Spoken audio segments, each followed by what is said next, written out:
Gentlemen, what's going on? Welcome to the Dad Edge podcast. I'm Larry Hagner. I am your host and founder, and welcome to Fierce Friday, which used to be Thursday Throwdown, but we changed it. Reason being is not that you guys really care, need to know, but I'm going to tell you anyway. So as you know, if you're new to the show, we have a show every single Monday. We have a live Q&A on Wednesday, and we used to have Thursday Throwdown. But instead of giving you guys back-to-back shows, give you a day of rest, right? On Monday, off Tuesday, on Wednesday, off Thursday, and now Friday. So this is, as we do this particular show, this is actually our 15th. And I'm thinking you guys really like the Fierce Fridays because the downloads have doubled, being that I give you guys a bit of a break. So we're going to keep going. And today's discussion is accountability. And accountability, taking action, these things in our life, as we really think about them, accountability can sound much like budget or diet.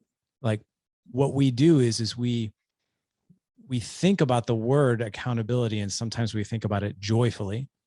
Sometimes we think about it as a chore. But if you really want to know, if you want to take action on your life, accountability is absolutely key. And here's some statistics for you guys.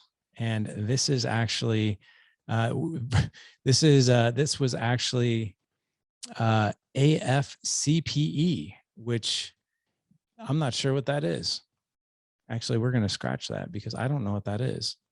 So we're going to edit this out. But as it turns out, accountability has been researched over the years. And researchers have found that individuals have the following probabilities of completing goals by taking these actions. So listen up. If you have an idea or a goal, you're 10% likely to complete the goal. If you have an idea or a goal, consciously deciding that you'll do it on your own, no one's gonna hold you accountable, but just like, I just have this idea and I think I'm going to go do that. Your likelihood of success is 25%. Deciding when you're going to do it. So if you make it more time sensitive, you actually have a 40% chance of doing it. So if you have the idea and you decide you're going to do it, and then you're like, hey, I'm going to do this by this day, then your likelihood of success is 40%, but you still have a 60% failure rate. Planning how you're going to do it, you have a 50% success rate. Committing to someone that you will do it just by saying it out loud. I will do this. 65%. Having a specific accountability appointment with someone and a cadence, a weekly cadence. 95% success rate by having a specific accountability appointment with someone that you've committed to on a weekly cadence. 95% success rate. Quick story before we jump into today's guest. I've done the 75 hard 4 times successfully.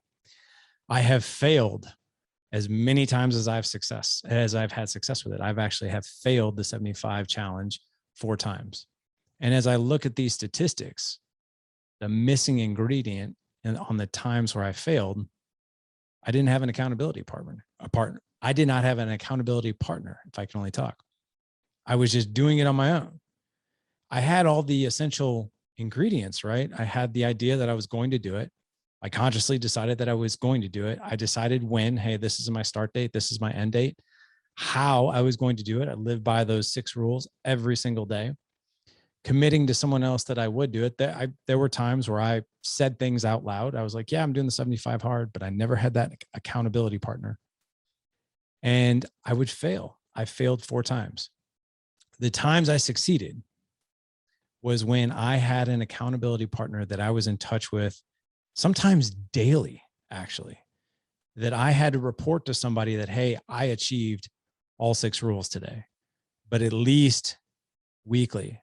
Every Monday, I would always check in with my accountability partner at the very, very least. And the times that I was successful with 75 hard were those times where all those ingredients were present.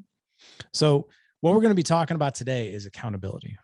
we're going to be talking about taking action. And you're not just going to hear from me, you're going to be hearing from one of our mastermind members. And he is an absolute legend. He's humble, and I'm sure he's probably turning red as I say this, but he has just been an unstoppable warrior and just this ferocious energy, positive energy in our group and in our mastermind. And I'm really excited to dive in with him. He is married for the past 14 years. He and I actually share a very, almost to the day, our wedding anniversary. He's got 3 kids. He is a business owner. He is a part of Dad Edge Alliance, but he is a part of what we call Dad Edge Alliance Accelerator, which is specifically for our business owners. But his name is Yeung, and he has been a part of our mastermind since February. So Khaled, man, welcome to the show, bud. Thanks for having me, man. It's an honor to be here. It's super surreal to be here, man. I've been listening to your podcast for like 4 or 5 years, and to be like full circle 360 to be interviewed on this thing is like, it's mind blowing, man. I'm super stoked to be here. I can't even tell you how excited I am. I am too, man. And I gotta admit, Khaled, I mean, this is fun for me. Like this, I saw you on my calendar. I knew we were gonna be doing this interview, and just for you guys in the audience, man, Khaled is always just been this beast of energy and inspiration for so many of our guys. And it's just, I can't wait to see what he's going to share today. But hey, before we jump into all the things we're going to be talking about today, first of all, let's talk about 14 years of marriage, man. So what have you learned in 14 years of marriage? Ooh, I don't even know where to start, man. I think where we are now, we had our 14-year anniversary. It would have been like 4 days ago. Honestly, it's like, we're better now than we've ever been in the 14 years, which is crazy. I mean, like, you go through your honeymoon stuff, you go through all your stuff, but like, we're such like a united front now. We're such like a united, like unstoppable force now.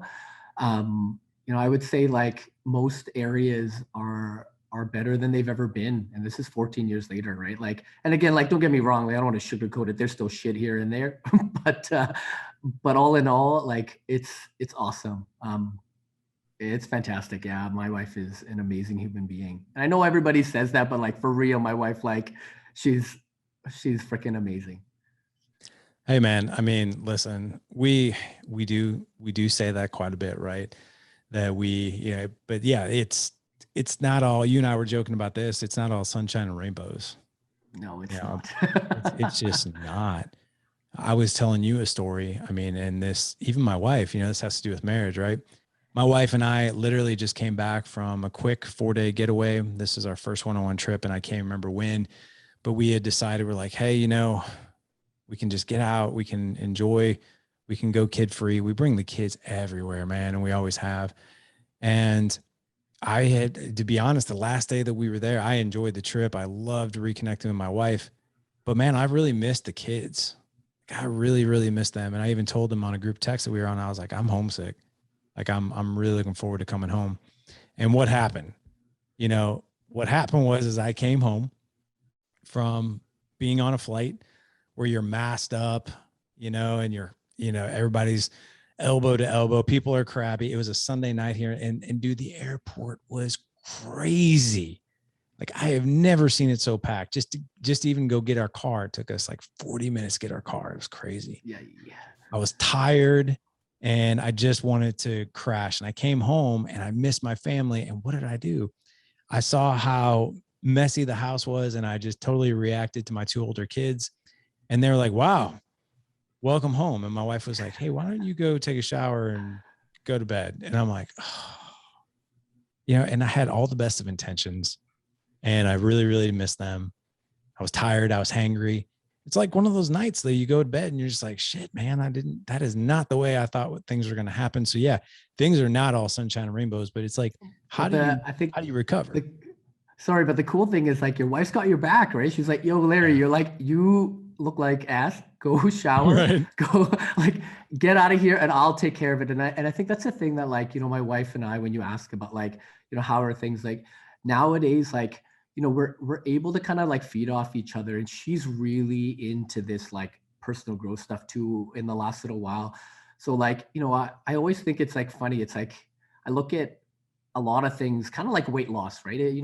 When, when we diet individually in our house, you can only do it for so long, but when you do it together and you're like, you change the way that you eat at home, like if she's dieting and I'm sitting on the couch eating chips, that's terrible, man, right? Like, but when we're like a unified front and we don't have junk in the house and we're doing it together and we cook our meals together and we eat together, like it's so much easier, right? And I think like that's like that across the board with all our stuff now, right? Like whether it's stuff to do with the kids, financially, the business, our intimacy, everything, like we're just like dialed in with that now. And like, she's got my back, I've got her back. And we both know that even through thick and thin, or when you come back from a trip and you're again screaming at your kids and you're tired and whatever. Right. So it's awesome.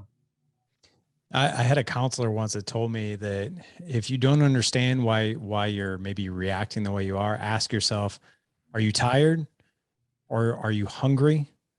Or what was the other thing? Sleep deprived. Which one of those are you 2 out of 3, 3 out of 3, or at least 1 out of 3? If you're 1 out of 3, you're likely to react. So, by the way, I have to ask you, is that a tattoo on your finger? Yeah, man, it's my wife's initials. So I don't wear my ring at work. I'm a physiotherapist, right? So, I don't like to, when I'm touching people, I wash my hands all day long. So yeah, I got her initials on my ring finger. So normally when I wear my ring, it covers it, and then otherwise it's just there. That's awesome, man. I see you every single week. I never noticed that you have that, but I actually have the same. So I've got a tattooed wedding band on as well. Sweet, I'm not a big jewelry person. I figure, hey, and I know our relationship isn't going anywhere. So yeah, I had the same thing done. So my question is, does your wife have one? Yeah. So my wife does not, because my wife fucking hates all my tattoos. Yeah. I was like, hey, honey, you want to get one? She's like, no, I hate tattoos. I'm like, you know what? That's fair. I'm still getting one anyways. I don't give a shit. No, dude, that's great. My wife's actually looks really cool. So if you look at the tattoo one way, it's an L for my first name. If you look at it at a different angle, it's a J for her first name, Jessica.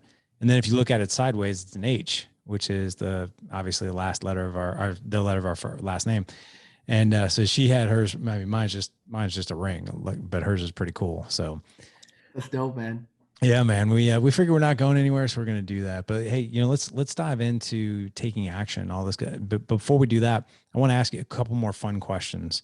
So, what outside of work, owning your business as a physiotherapist, and outside of marriage and kids and all that, what is something that brings you joy? What is something that brings me joy? Man, everything brings me joy, man. I mean, there's like specific things that I enjoy. So like activities that I enjoy, but like, I mean, I think what brings me joy is just like day-to-day things that like people don't notice. We just went to a big long road trip out to Vancouver. So it's a good like 10-hour drive if you don't stop. And we did it in like 13 with the kids and with my parents and my brother, and we convoyed down there. And like, when we're driving with the kids, we got little walkie-talkies to talk to my brother. And like, when we see something cool, I want the kids to see the world through my eyes. So like, we saw this like herd of like bison on the side of the road. I was like, oh man, this is so cool. I was like, yo guys, like stop your movie, come check this out. Or like, check out that really cool sunset. Or like, look at that weird thing on that thing. Like, I really, when people talk about like stopping to smell the roses, it's like, I find a lot of joy in like very weird things. Like I'll be drinking a juice box and be like, oh, this is delicious. I haven't had this in like since I was a kid. I really try to find, and I don't think that I actively do it. I'd like to think I'm a pretty happy go lucky kind of person. And like, I mean, there's things specifically that bring me joy. I love jujitsu. I love training jujitsu, man. Like my brain is just thinking jujitsu all the time. I watch jujitsu videos when I'm in the shower. Like I'm a big old nerd about this stuff, right? I love, like, I went mountain biking this morning with my nephew. Like there's lots of activities that I like, but I think honestly, your question, what brings me joy? Like my family brings me joy. That's probably the biggest thing, but like everything brings me joy, man. Like I could be eating a sandwich and be like, oh, this bread is so toasty. It's so good, man. I just love things, and I love food, and I love So many things, right? Like I see things online that make me excited. I don't know, man. Everything brings me freaking joy, man. I'm just a pretty happy fella. But you're choosing to do that. You're choosing to find the Um, joy. I mean, I guess, man. it might come a little bit more naturally to you. What I'm curious though is how does it come naturally to you? Because if you really think about it, there are people that they have natural talent, right? Or they have a natural knack to do something, right? But in the moment where they're actually go from I'm making a sandwich to like, wow, this bread is really toasty.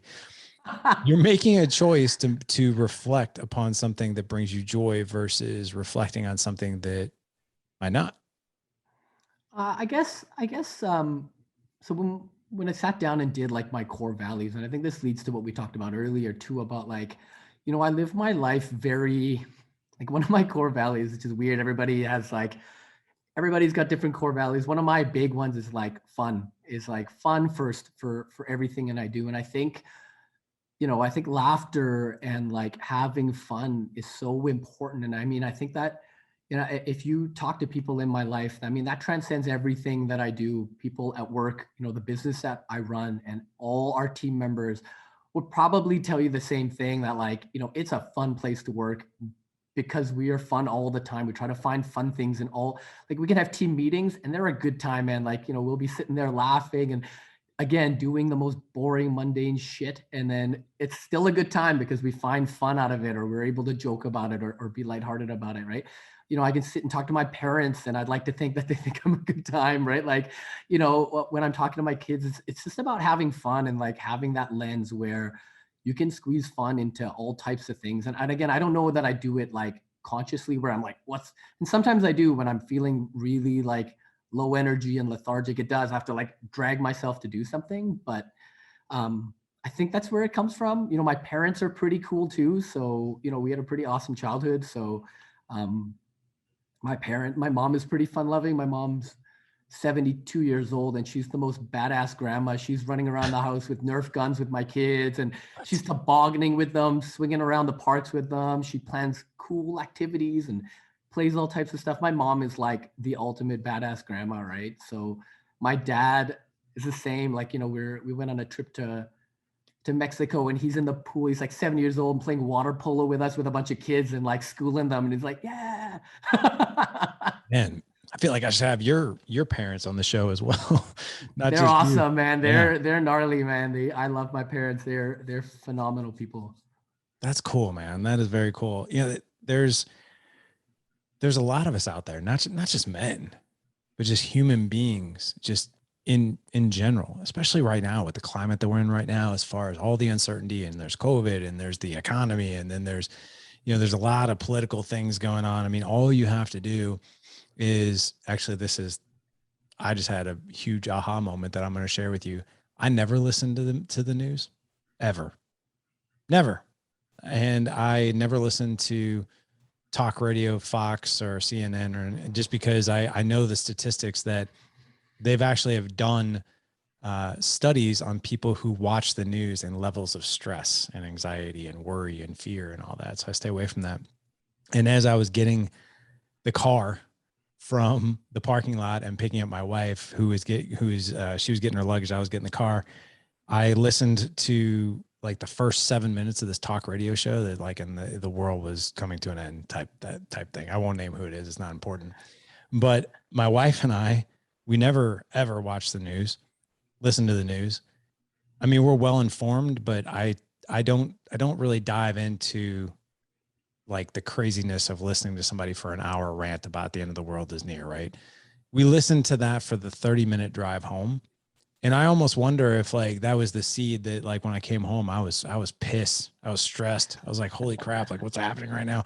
But anyway, going back to my point, human beings right now, we have access to so much media right now, and there's so much uncertainty. There's so many things going on.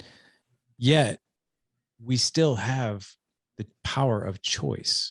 And we still have the power of like, am I going to look through this lens or am I going to look through that lens?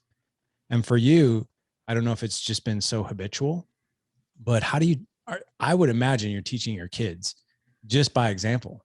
Or are there elements that you do teach as far as your kids go to look at life this way? I guess it's this modeling. We have a lot of fun with day to day.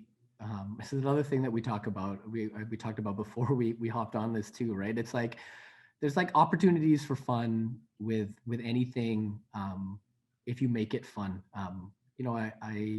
I did this exercise at work where I asked people kind of what our superpowers were, and basically what my staff thought my superpower was, I thought their superpowers were. We kind of shared that at work, and everybody like basically resolved to the fact that I was like the hype guy. We could be, again, having these boring meetings, but somehow they're fun when I'm there, and that we could bring energy to it. So I think with the kids, like bringing that hype to the day-to-day mundane things, like we fold socks and we'll have a sock war after, or like the other day I was telling you, we and then we have to fold them again, but it was fun. So it makes like some tasks super long and tedious.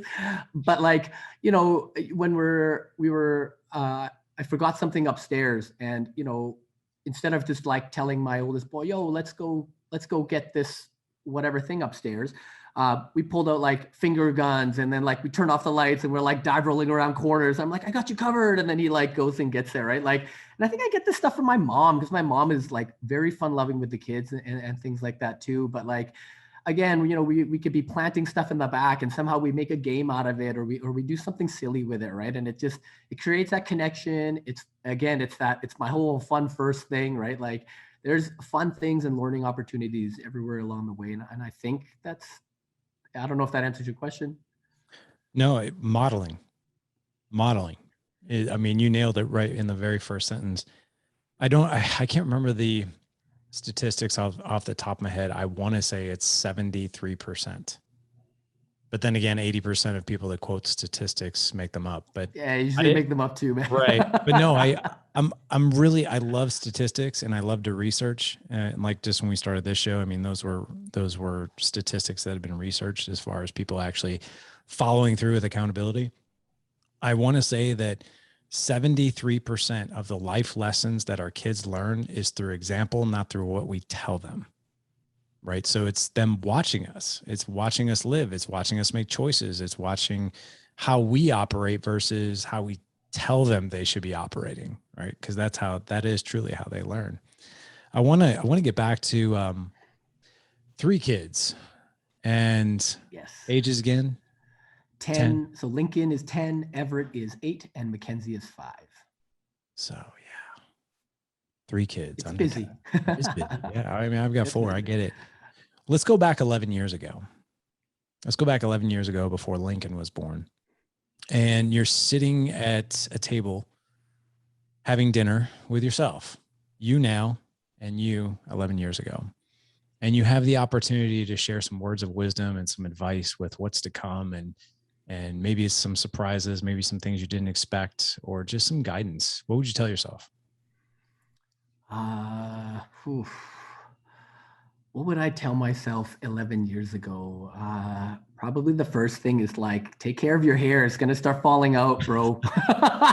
Dude, you got a whole head of hair. I don't know what you're talking about, man. Yeah, you got to take care of that shit though, man. If you don't let it get out away from you, man, it's not good. The second thing is probably, I think it's like taking the time to really be clear about what it is that you do. And I think this question kind of leads to something that like happened not that long ago, where like I really felt like a moment of like clarity, and I think I never had clarity with a lot of things. A lot of stuff I would do because other people around me were doing it, but I would tell myself to like really take that time and like self-reflect on kind of what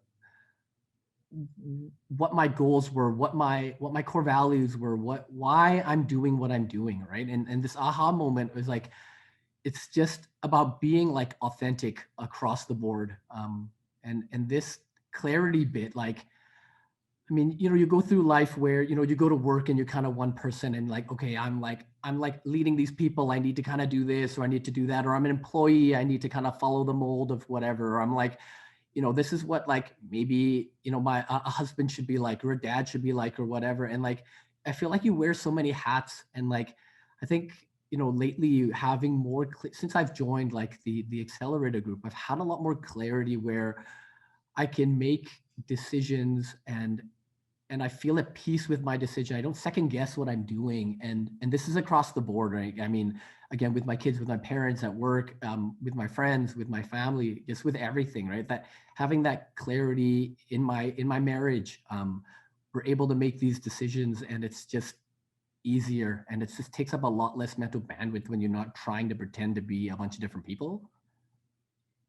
I so agree with that, man. Can you give us some examples of just things that, Um, yeah, go ahead. so I think the biggest thing is like, because like at work, a bunch of my like my colleagues that I work with have pointed out in the fact that like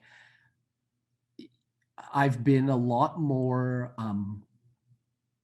I guess authentic at work. Not that I wasn't authentic before, but just the fact that like they kind of like it's more predictable.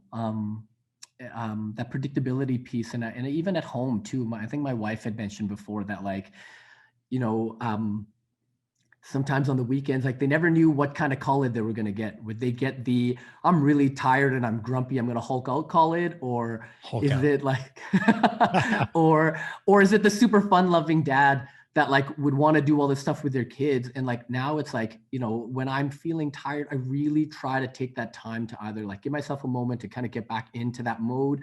But it's that being able to kind of reflect, that clarity bit that like has been really helpful.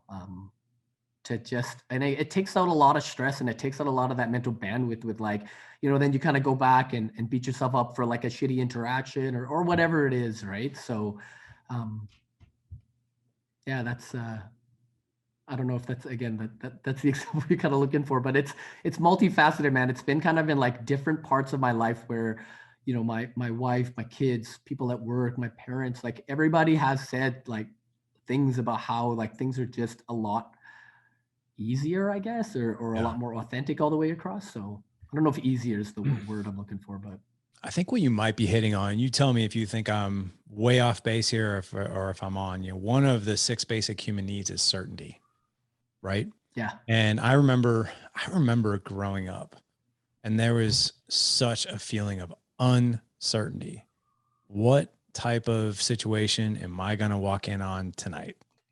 I remember even when I started driving. And what I mean by that is, depending on who my mom was living with, married to, dating, how much alcohol was being drank that night, I would always be out in my car being like, what is tonight going to bring? Are we going to get Jekyll or Hyde? Are we going to get happiness or craziness?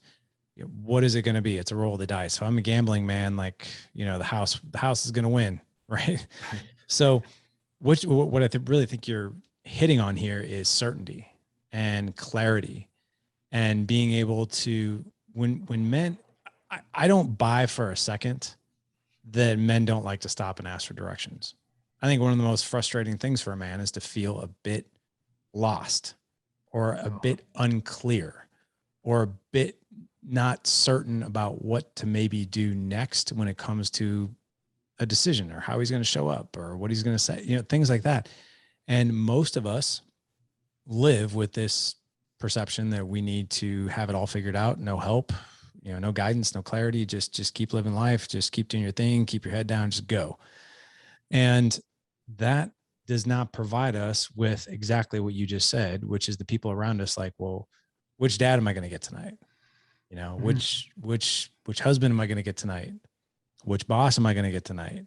When we are being our most authentic self and when we're clear and we have that cadence to unpack it more clear every day, every week, whatever it is, just like the statistics we talked about in the beginning, the people that are around us, I mean, not only of course we benefit, but the people around us really benefit, right? And if you're getting those compliments, then you're doing things right.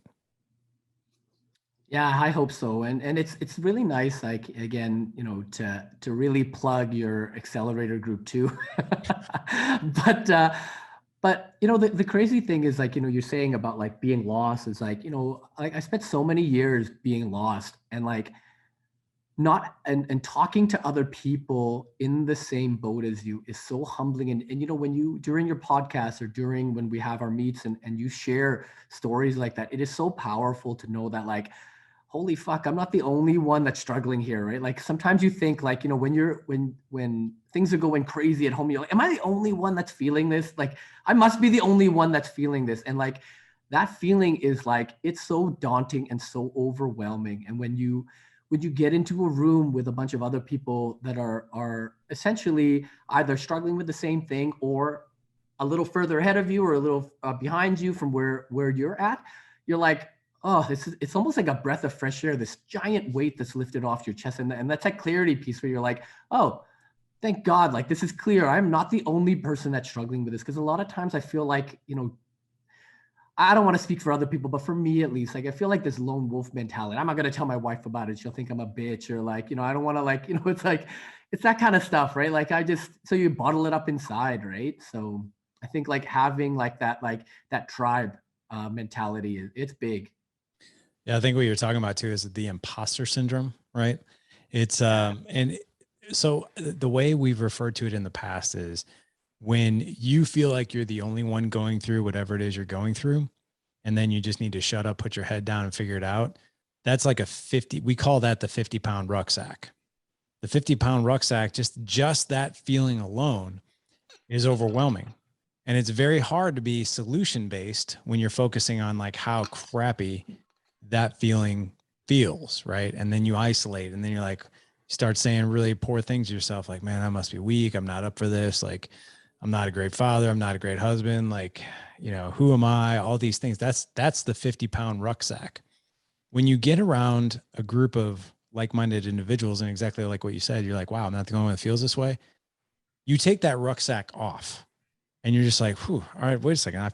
I feel better now. Now, when you feel better, that is when you are in the mentality of like, okay, now I can learn. Now what do I do? Right. Because you're no longer preoccupied by that feeling of imposter or overwhelm or stress. Now you're like, okay, well, that's gone. So now what? Oh, you want to know? This is what you do next.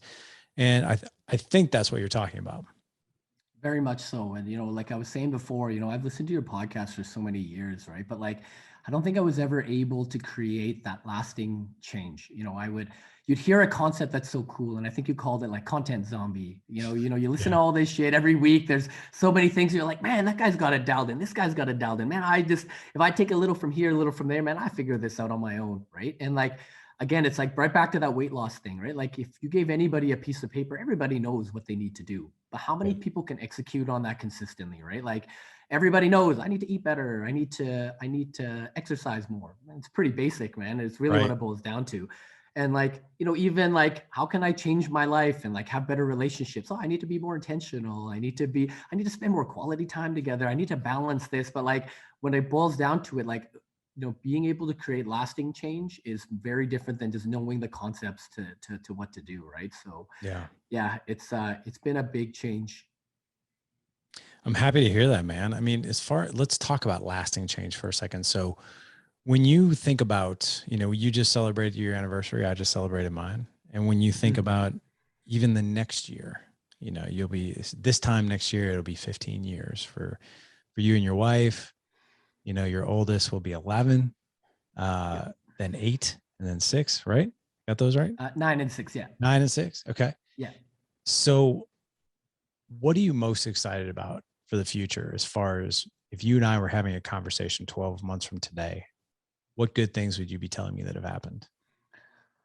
I don't even know, man. I think like I when it's a hard question to be, and I know we do this, when we talk about like, goal planning and year to year and stuff, right? Like I honestly like, 6 months ago, I don't think I would have been able to say like this is where I wanted to be. I think it's hard to predict or hard to kind of like look forward to say like, where I would be. I just know, if I keep up with this with what I'm doing now, just everything will be better. Do we have a little visitor there? So, no, I heard everything you said. If I keep Oh, doing that's it. better, everything will be better. We'll No, no, no, explore no. that. But yeah, no, so when I record, I actually put like I have these temporary drapes that are super heavy and almost soundproof. But the very, very bottom, there's these tiny holes, right? And where you can actually like hang things. Yeah, they're So about that big. So right now I'm actually looking at an eyeball in one and then a little stuffed dinosaur in another. Like, that's awesome. so I guess I'm being checked in on about what we're talking about. Wonderful. Yeah, which is cool. Um, no, that's great. Yeah, I don't honestly, I don't know. I don't know where I would see myself in a year from now, but like all those areas that we focus on, I hope that like that they're all better, you know, that connection with my wife, that it's better, you know, like patience with my kids, connection with my kids. I don't know that I have like, you know, a super hard metric that I'm looking for that I can predict ahead of time. I don't know. That really didn't answer your question at all. No, and I'm not even necessarily a metric, right? But maybe moments. Like, so for instance, my wife and I recently went through, um, we went, we were away, you know, like I said, we were celebrating our anniversary. We went through this conversation of like, hey, when we're celebrating year 19, what are some things that we would be talking about that were most meaningful to us? My wife and I kind of thought, and she's like, I can't I can't wait to do more just like one trip adventures just with the kids, like just get away. I was like, well, let's plan one right now. And we did. And we planned a quick float trip for this Friday. You know, just in that conversation alone, my wife was like, I want to spend what I really want is I want to be telling you I spent more one-on-one time with each of the kids, getting to know them. I was like, great, let's schedule that right now. So we started scheduling her once a month, once every other week, cadence with each kid, to where it's just her and them, and you know, her getting out, because I take that time, and but understanding what it was that was most meaningful to her, like what are the events that would be happening. She got Right. she got pretty clear on that. So yeah, that was really, it wasn't necessarily goal metrics. It was around maybe things that you'd be telling me that you'd be celebrating. Yeah, I think like just like, you know, for us, you know, we just came off like honestly probably one of the best vacations, if not the best vacation I've ever been on. And like it was super meaningful because my, you know, with COVID, like I haven't seen my little brother and our whole family hasn't been together. My older brother has 3 kids. I have 3 kids. My little brother has 3 kids. And, you know, like in the last 2 years, my parents haven't seen their last grandkid, which was out in Vancouver. And, you know, this trip was like so meaningful for us that like our entire family, we're very tight knit. Like me and my bros are like total homies. Like all our wives get along, all the kids get along with my parents. Like it's unbelievable. So like I just want a crap ton more of that. Like I don't need to do anything else. And like, you know, I think it's just like building those relationships where my kids are super tight with my bros and with their cousins and with my parents. Like, you know, like while everybody's happy and healthy, man, like that's what I want to do. And to just create lasting memories. And that's it, man. Like fun adventures, fun things, all that stuff doesn't matter if we're not all together, right? It doesn't matter what we do. It's just the time that we're together. I agree with that. You know, if you get to the heart of, I think most men, right, there's all these things like, oh, I want this job title. I want $1 million in the bank. I want this, I want that. I want to summit this mountain, or whatever it is. It really boils down to TIME, right? With the people that mean Yeah. most to us, it's all about the time. It's all about the connection. And I mean, you know this because one of the exercises we have you guys go through is what's called the eulogy exercise. And that is literally writing your eulogy. And I got to say, That was man, hardcore, man. yeah, It was, we've had men do that ever since 2016. So I've had the honor of hearing so many of them. And there's never been a talk of in a eulogy about some of the things that we're chasing 90% of the time. It's all about the relationships. yeah, and I think that's that clarity bit too, right? Like, you know, when I make my decisions now with everything, it's like that's the driving force for all my decisions I make. And, you know, it's so much easier. Yeah. It's so much easier when you know that's like, oh, should I do A or B? I'm like, I'm doing A because this matches up with what it is that I'm doing, right? And it just, like I said, it's just a lot less mental bandwidth when you're thinking that way. So Agreed, man. One final question I have for you. You mentioned something that I didn't expect early on, and that was content zombie. And what was the deciding factor for you to move from content zombie to taking action? So I actually, your application for the accelerator group, man, I filled it out probably 4 or 5 times, like all the way to the end before submit. And I was like, I could No do this way. shit on my own, man. I don't need to do, oh, tons, man. And then all the way to the end where it's like just before submit. And I was like, honestly, I'm like, I feel like I'm doing okay. Or like, I'll be coming off a week that's pretty good where I'm like, oh yeah, man. Like, I listened to that podcast and I slayed it this week. Right. And I was like, I could do this on my own. Right. And then during COVID, I joined a mastermind group for my work. So it's like a group of physio clinic owners. And I saw the amount of growth that I was able to have in about a year of, again, mindset of what to do and how to structure things and this and that. And then, I think one of your podcasts was talking about how we spend so much time educating ourselves with our professions and with their stuff, right? Like, all the years I went to school and got my master's and all these education courses and working for so many years, right? But then I'm like, what the fuck am I doing with like growing myself? I'm like, big nothing. I listened to this podcast. I was like, yo, this is time for me to take that leap, right? And then it was after my birthday, and I just was like, honestly, there's an application process. We'll see what happens. I'm like, honestly, listening to your podcast, I'm like, it's weird. I'm like, I don't even know if they'll let me in, man. Like, I don't know what I'm doing. I don't have any clue what I'm doing at all with being a dad, right? And like, and I think that was the move from content zombie to get shit done guy, right? So I had no idea. Well, first of all, I didn't know you listened to the podcast for as long as you did. I had no idea that you filled out the application like 4 or 5 times for actually submitting. And you bring up a really good point because I mean, yeah, obviously we're protective of the men that we allow into the mastermind, right? And the program that you're talking about is Accelerator. So we have two different programs. We have the Alliance, and then Accelerators for business owners because we do things just a bit differently in there. But it really boils down to, do I feel worthy, right? Which is, it's interesting for me to hear that because the 3 requirements that we require of men is to be humble, to be hungry, and to be ego-free. Humble, hungry, and ego-free. Ego-free meaning like if you hear another man's struggle, you're not going to pound on your chest and, call him names or, man up, grow a set of balls. And by the way, if you have friends of yours that are telling you to man up and grow a set of balls, what that truly means is they don't know what to tell you, because tactically we can actually solve a lot of different problems. We can strategically go out and create an extraordinary marriage. We can go out and create more patience with our kids.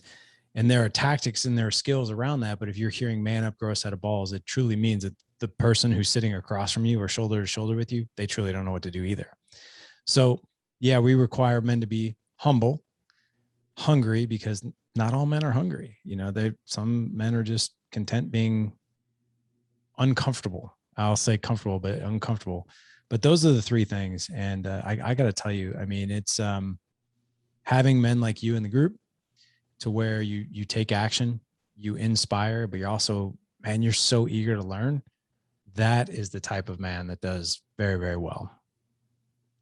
and your guys is like screening vetting process, man. Like, some of the guys in the group, man, there's some heavy hitters on our Friday call group, man. Like some of those guys, and it's funny coming into the group, right? You see some of these guys like Mark, who you're like, whoa, this dude's got this all dialed in and stuff, right? And when you sit down and start talking to them, there's so much stuff to like, again, there's certain areas that they're just like further ahead, and just the amount of like support that you have in that group. And I came in the same time that John came in, and like, the amount of stuff that we've been able to kind of bounce off each other, it's been amazing, man. Like, the group, the accountability partners like Corey and Scott and all these guys, like it's amazing. And the facilitators, like just getting you thinking and getting you doing and actionable stuff, man. It's like, it's crazy to see the amount of change that's happened since I've joined this group. So I just want to give you just a giant, like, man, virtual hug, virtual bro hug.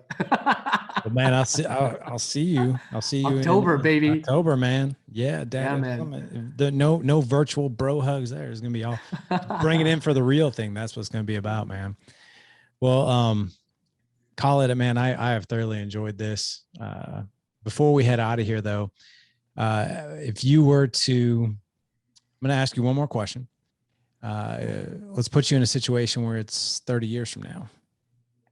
You know, kids are older, sitting around a table. It's dinner time. Maybe there was probably grandkids in the mix, but you're still enjoying that fun-loving atmosphere that you've created, right? I hope so. Yeah, the fun, right? And you're just looking at your family, and everybody's talking about just experiences that they had growing up. Maybe it's memories, maybe it's experiences, maybe it's just feelings. What are you experiencing? What are they saying in that moment 30 years from today? Man, I hope it's not just 30 years from today. I hope it's every day that they're able to say this. They're not saying it right now, just to be clear. So I got a bit of work to do in front of me. But like, again, you talk to so many people and so many people say, oh, my childhood this and my childhood that, right? Like, I want my kids to look back and be like, man, my dad was fucking amazing, man. We had the best childhood ever. We had these amazing memories that we were able to build. We're able to talk about anything and we're able to tackle anything because of, because of my mom and dad, man. It's not just me, right? Like my wife and I are, again, like fucking unified front to the end, man, right? Like, and I want my kids to be able to 10x what we're doing, because I don't know what the fuck I'm doing. I hope by 30 years, they know what they're doing, right? So, yeah, man, it's just happy, tons of laughter. That's what I'm hoping, man, 30 years when I'm sitting in front of everybody, right? Well, man, I got to tell you, you're there. You're on the road of doing that, especially if those are within your core values, right? And you live by those core values. That is the end state that you're going to create, man. I'm excited for you. Man, again, appreciate you coming on today. Today was so much fun and I really enjoyed it. Thanks. Yeah, Thanks for having me, Ren. You bet. Gentlemen. All right. So check this out. We're going to have a couple of links in the show notes for you guys. Number one is, we mentioned at the end of this show, we have the Dad Edge Summit that's coming up here in just 5 short weeks. We still have some room. Head on over to the home. We'll have a link in the show notes, but you can find that on the homepage. If you just go to the Dad Edge, you'll see the summit. That's our live event this year. We're doing it in St. Louis, Missouri. This is our 3rd one. It should have been our 4th, but we had a little pandemic last year, so we couldn't do that. Also, for those of you who are inspired to go from content zombie, don't worry about it. Most of us are, but you're ready to take action. We'll have an application for you guys. Like Khalid said, we've got 2 different programs. We have one for business owner called Dad Edge Alliance Accelerator, and then we have the Dad Edge Alliance as well for men who are not business owners. But we have those 2 different programs. We'll have an application for you. If you head on over to thedadedge.com/Friday15 for this show, again, thedadedge.com/Friday15. Colin, thank you so much, brother. Good talking to you. Thank you, sir. You bet, man. Gentlemen, go out and live legendary. Take care.